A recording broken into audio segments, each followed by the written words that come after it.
On vous parle beaucoup de l'intelligence artificielle qui va remplacer certains emplois. Mais il y a quelque chose de beaucoup plus important que les entreprises ne vous montrent presque jamais. Certaines entreprises sont déjà en train de changer complètement leur manière de travailler grâce à l'intelligence artificielle. Et personnellement, je vois déjà à mon échelle l'intelligence artificielle qui intervient dans environ 70% de mon travail. Mais quand vous appliquez cette même logique avec des entreprises à des milliers de personnes, les conséquences deviennent énormes. Et c'est probablement ça que vous n'avez pas encore compris sur l'intelligence artificielle. Parce que le véritable changement n'est pas que l'intelligence artificielle remplace des travailleurs, c'est qu'elle pourrait changer la manière même dont les entreprises sont construites. Et dans cette vidéo, je vais vous révéler l'envers du décor que les entreprises nous cachent sur l'intelligence artificielle. Quand on parle de l'intelligence artificielle aujourd'hui, on pense généralement à ChatGPT, aux images générées, aux vidéos, au code ou aux mails écrits en quelques secondes. Et tout ça est impressionnant, mais je pense qu'on regarde le problème avec le mauvais angle. Parce que pour une entreprise aujourd'hui, la question n'est pas seulement comment utiliser l'intelligence artificielle, mais plutôt comment reconstruire l'entreprise avec l'intelligence artificielle. Cette différence peut paraître minuscule, mais elle change absolument tout. Et pour comprendre ce changement, regardons ce qui se passe déjà dans certaines grandes entreprises mondiales. Premier exemple, Klarna. En 2024, Klarna a lancé un assistant IA pour son service client. En seulement un mois, il avait traité environ 2,3 millions de conversations et environ 2/3 des conversations du service client. Klarna estimait alors que l'assistant réalisait un volume de travail équivalent à environ 700 agents à temps plein. Ce n'est plus simplement un employé qui utilise l'intelligence artificielle. Pour répondre plus rapidement, une partie du workflow du service client est directement exécutée par l'intelligence artificielle. Et selon Klarna, l'assistant pouvait fonctionner 24 heures sur 24 dans des dizaines de marchés et de langues, avec un temps de résolution fortement réduit.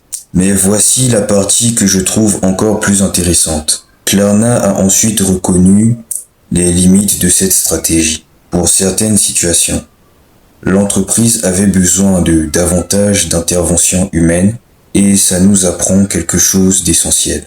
L'objectif n'est pas nécessairement de remplacer l'humain. L'objectif est de déterminer précisément quelle partie du travail doit être faite par une intelligence artificielle et quelle partie nécessite encore un humain. Et cette question devient encore plus intéressante lorsqu'on passe à une entreprise comme Amazon. Amazon est probablement l'un des exemples les plus importants.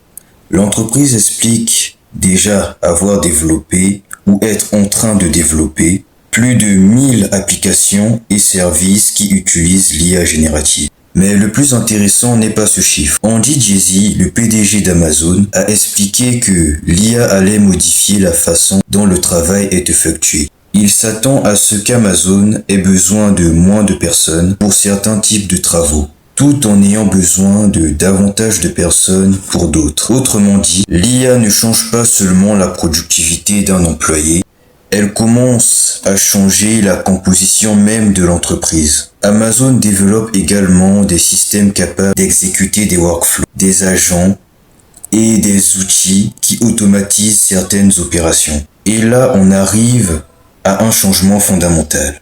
Une entreprise peut désormais se demander: est-ce que j'ai réellement besoin d'une personne pour effectuer cette série de tâches? Ou alors, est-ce qu'un système d'IA peut prendre en charge une partie?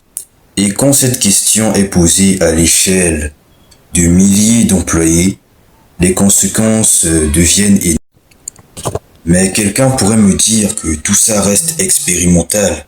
Pas vraiment. JP Morgan est un autre exemple particulièrement intéressant. La banque indique que plus de 65 000 collaborateurs de la branche Corporate Investment Bank utilise activement la plateforme LM Suite. Plus de 90% de ces ingénieurs utilisent également des assistants de programmation basés sur l'IA. Et surtout, JP Morgan explique avoir déjà plus de 100 solutions de GenAI en production. Certaines applications touchent même des processus opérationnels concrets. Là, on n'est plus dans on donne ChatGPT à nos employés pour voir ce que ça donne. On commence à parler d'intégration de l'IA dans l'infrastructure même de l'entreprise. Et c'est probablement l'une des choses que le grand public sous-estime.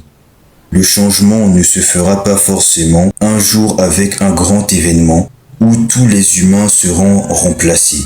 Il peut simplement arriver workflow après workflow. Une tâche automatisée ici, une autre par là, puis un workflow entier, puis une équipe qui fonctionne différemment. Et certaines entreprises vont encore plus loin.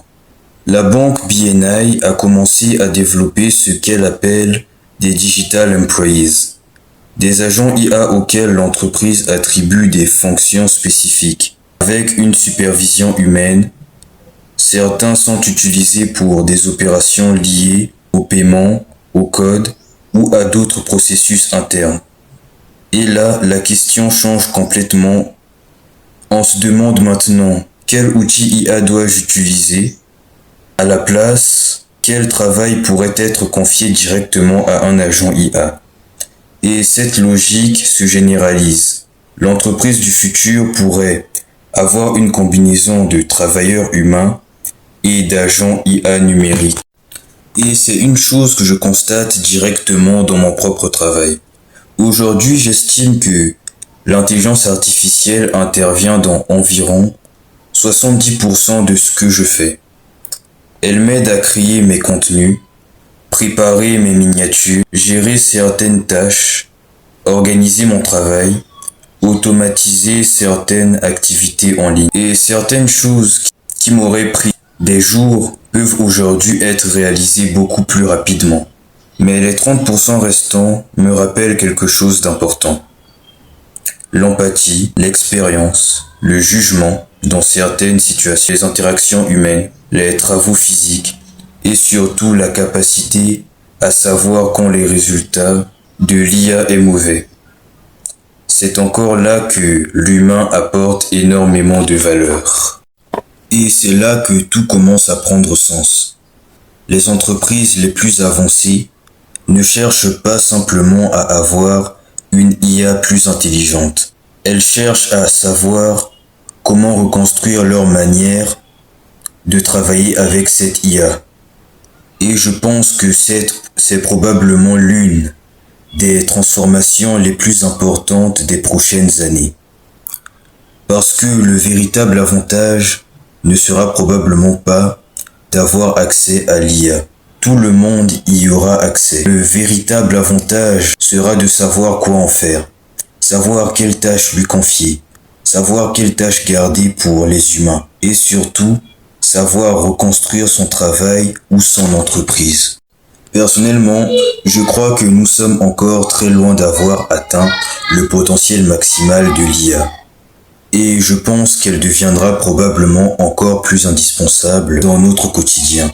Peut-être même qu'elle dépassera certaines capacités humaines. Mais la question n'est pas de savoir si l'IA va devenir puissante. La question c'est, est-ce que vous allez apprendre à travailler avec elle avant que cela devienne indispensable? Si cette vidéo vous a fait réfléchir, abonnez-vous.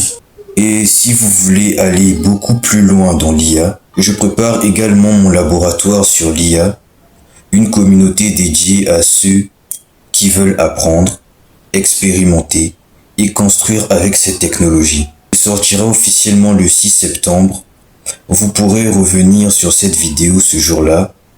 Le lien sera dans la description. Parce que le futur ne sera probablement pas ceux qui utilisent l'IA contre les humains, mais ceux qui auront appris à travailler les humains et l'intelligence artificielle ensemble. À bientôt, on se retrouve dans la prochaine vidéo.